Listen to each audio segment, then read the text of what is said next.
Hi everyone, this is Lori from More Art from the Heart. We are doing our part 2 on how to actually create our album that we created the front elements in part 1, where I showed you how to take your 10-second studio Verde copper paint that I carry in my Artfire store, and the patina, the Verde patina, to create this wonderful effect on all your little objects. That's all in part 1, so check that out if you want to know how we created these lovely little items. And we are going to now the album is 1.5 inches wide, so you're going to be able to get quite a lot in it.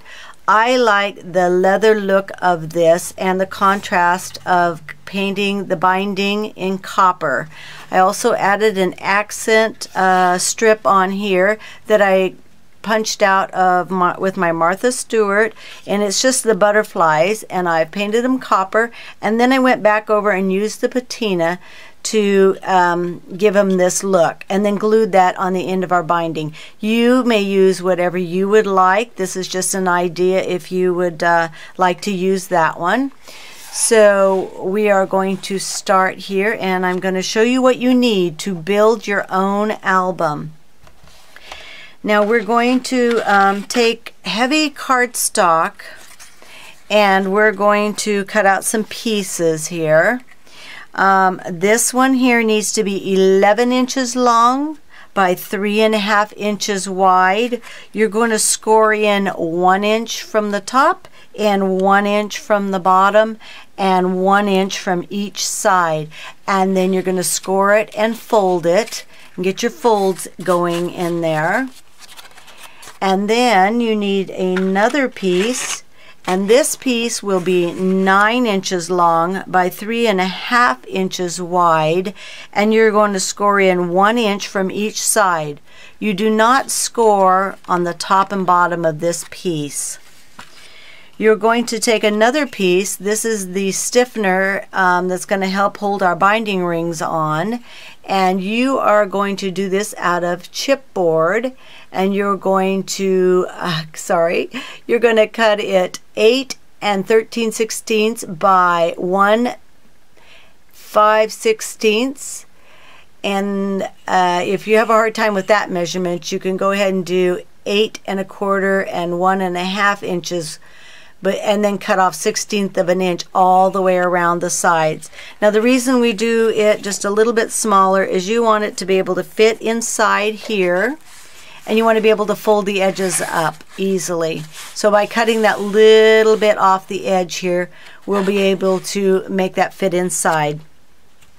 Now I've had to prep a lot of these pieces ahead of time. My editing program isn't working well, and I've had to recreate this video, so you'll have to bear with me. Some of these pieces have already been prepped to go ahead and put this together for you.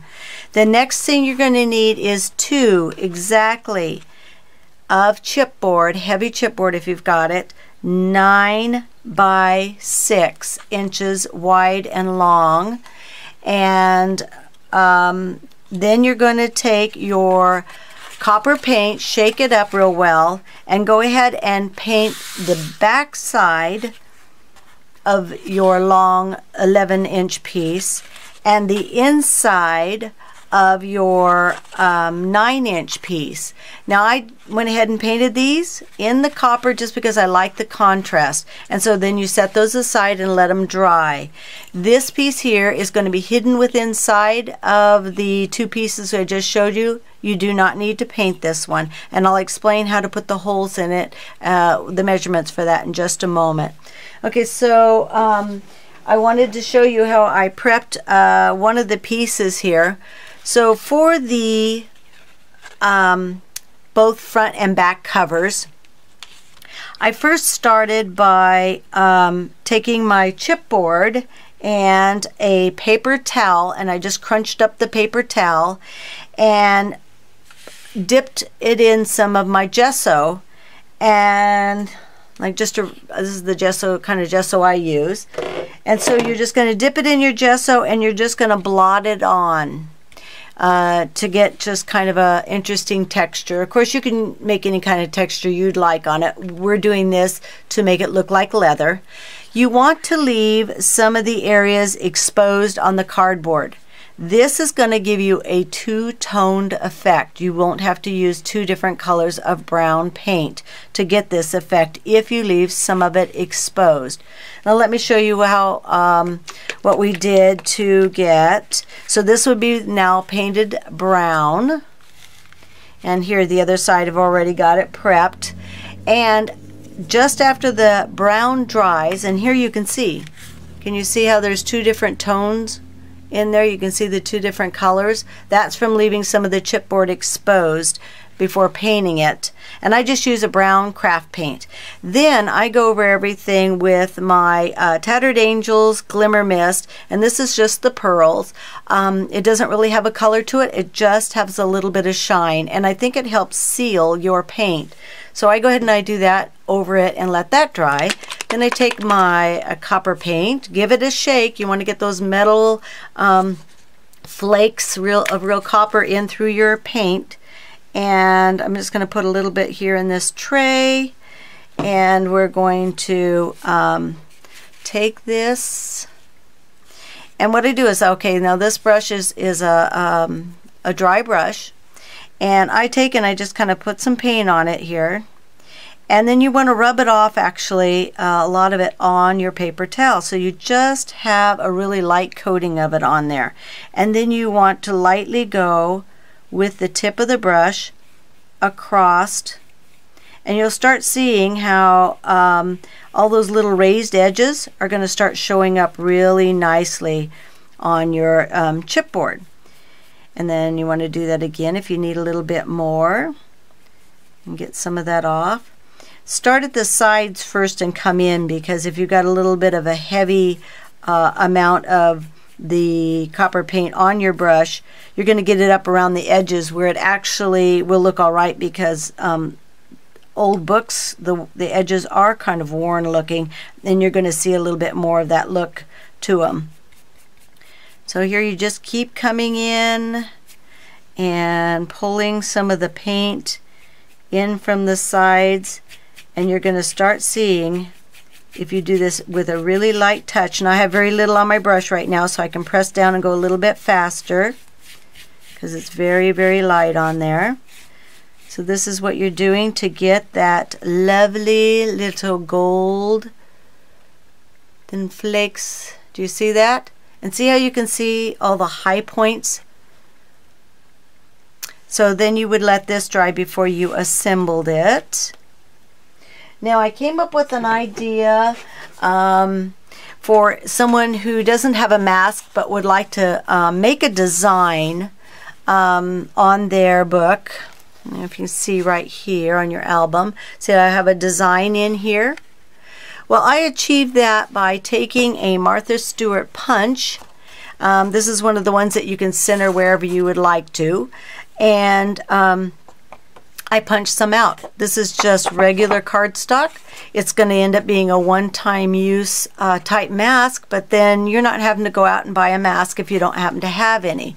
And then placing this down on your book cover. Now I put this up at this area here because we really are going to have so much going on down in the rest of the area that you won't need to really do much with that. And I took my gesso again and a sponge brush, and in several other videos I show you how I use that with a mask.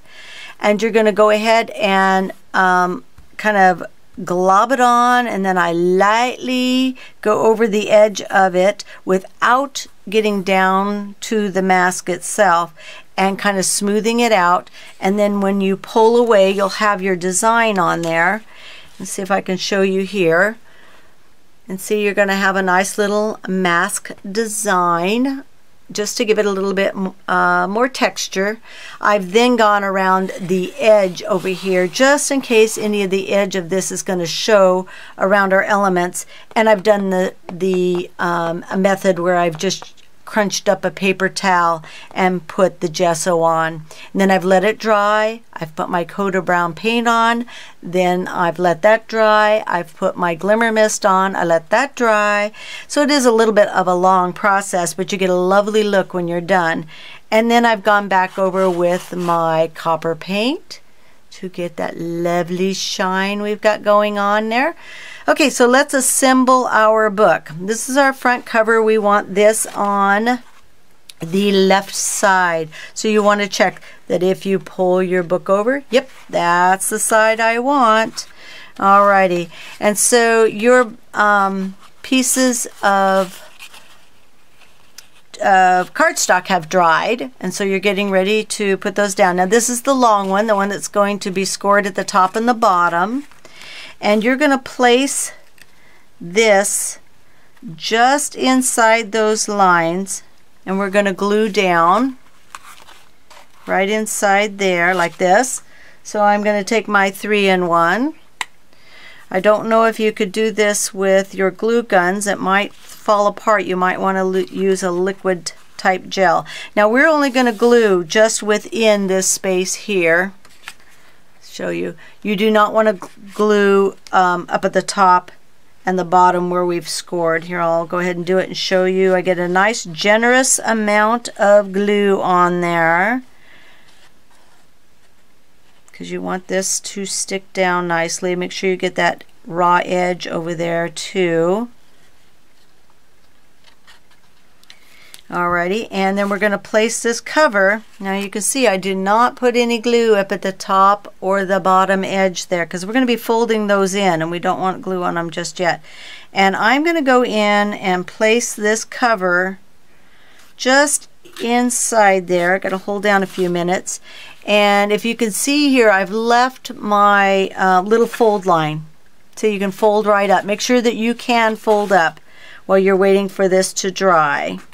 I'm going to get my glue on the other side while I hold this down. The 3-in-1 does take just a few seconds to hold it, so I want to keep my hand down on here. You could set something heavy on, I suppose, if you'd like to. Again, we're just doing the area just inside that score line. Make sure we're going to get enough around the very, very out raw edge.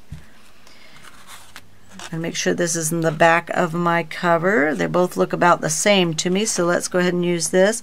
And again, you're going to put it just inside there so that you would be able to fold that up. There we go. And you're going to have to wait a second for that to dry. So I'm going to set that aside and show you how to assemble the next piece. There we go. We're going to set that aside to let that dry.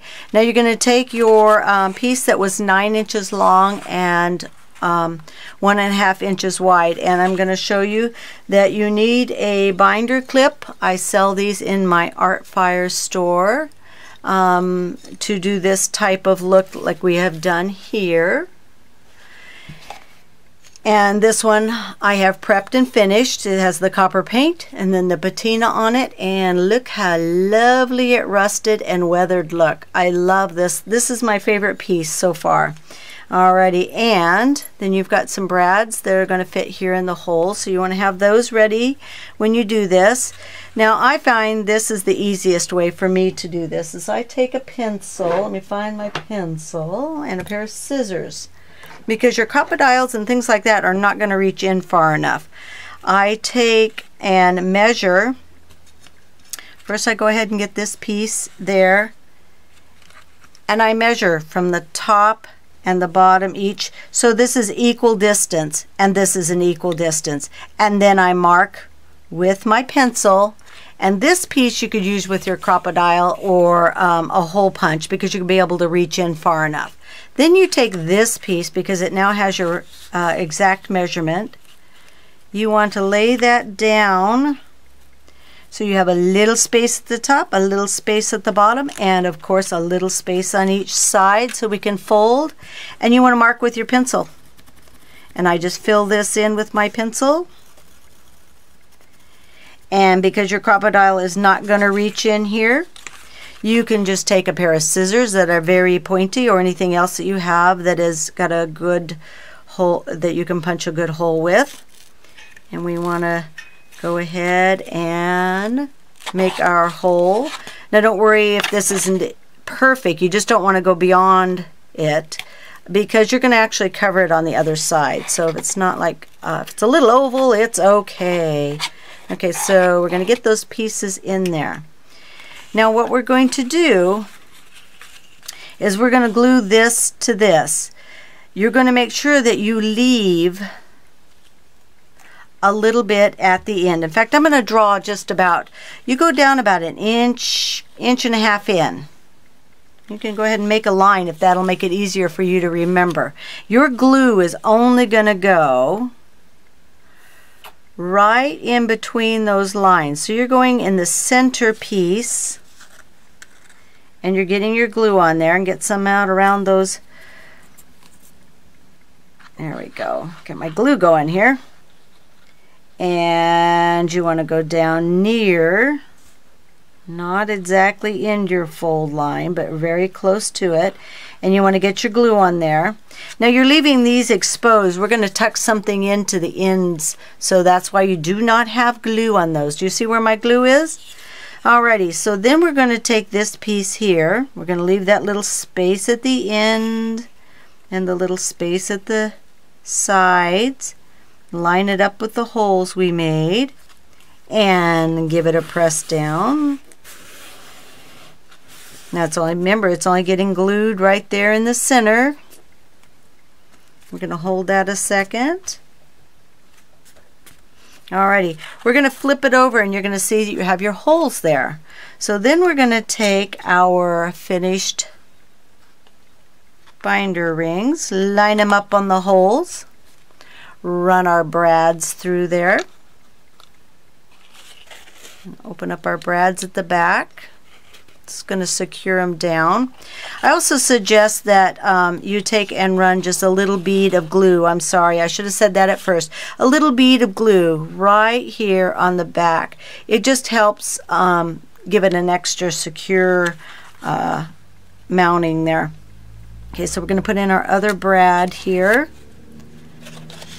We're going to flip that over and open those up. Now we're going to bring that book that we worked on here back in, and we're going to get our glue in there. Now this time you're going to glue just inside this part here. So we want to get that down in here, get our glue on here. I always go down the center first and then I come back and do the edges, because those are the ones, in case it starts drying,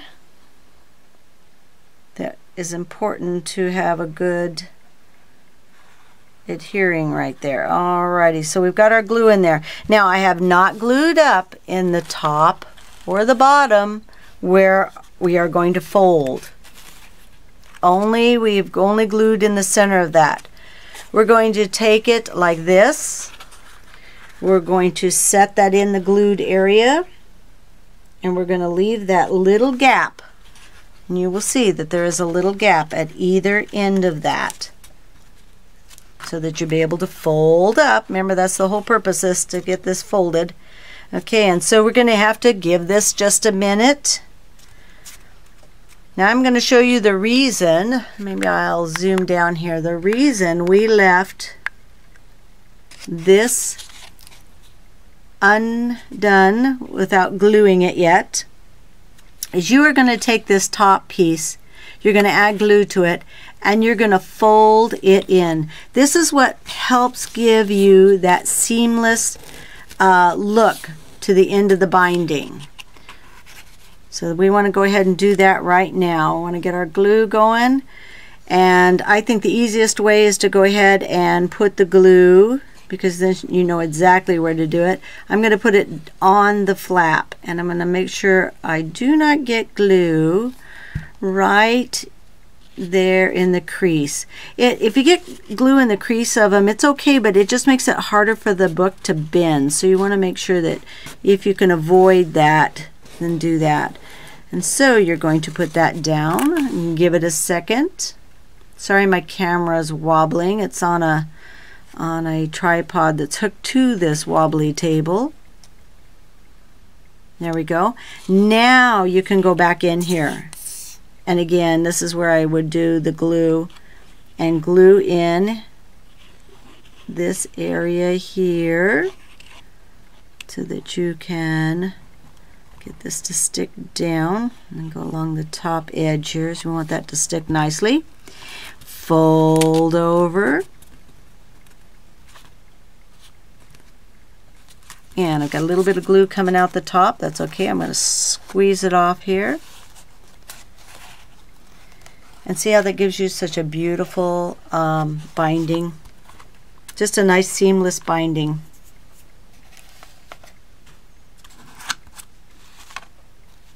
I believe it was Marion Smith's channel that I watched her put one of these together. I will have to go double check on that link to make sure. She did it a while back, and then I wrote down the directions. Her measurements were a little different than I have here because she has a different size book album. Okay, we're going to fold in here. I'm going to hold that down a second. Glue's starting to hold it, so I'm going to come back up here and do this piece. I'm going to fold that down. Oh, I'm so sorry. You know what I forgot to have you do? You got to get your glue down on the side of this one. So look how wonderful I was able to pull that back up because it's not quite dry. Sorry. Totally forgot about that. Alright, you want to get glue on that flap. Bring that back up here so you can see what I just did. I'm going to get glue on that flap. I'm going to pull this one back up before it dries. Thank goodness 3-in-1 has a little bit of leeway time. Now if I'd have done this with hot glue, I would have been ripping it apart. I'm telling you, 3-in-1's it. 3-in-1's the right glue to use. Alrighty. Ready now. Now it's complete. Now it's complete. And we'll give that, I would give this about 5 minutes to dry, start drying, but I do want to come in and kind of work it up a little bit. Pressing that down. You want to kind of get that bend going in there. And I come back in and I do this several times over the next 15-20 minutes where I will come in and press it down because there might be a spot that the glue didn't quite stick yet, and I'll fold up so that I keep those folds moving nicely. And so there we have it. You have created your very own album. And now you're going to come in and you're going to add all those lovely pieces that I showed you in the first video. And you have your own little album. I hope you enjoyed this. Check out my Artfire store to pick up your binder clip, your wire hearts if you like the wire hearts that I put on this, and your copper Verde paint and patina. Now remember, if you email me first that you're interested in buying these, I can see if your shipping will be cheaper than what is stated on my Artfire store. Let me know if you're interested. Thank you everyone for watching. I really appreciate you hanging in there to see part 1 and part 2 of our album. Have a great day everyone. Bye.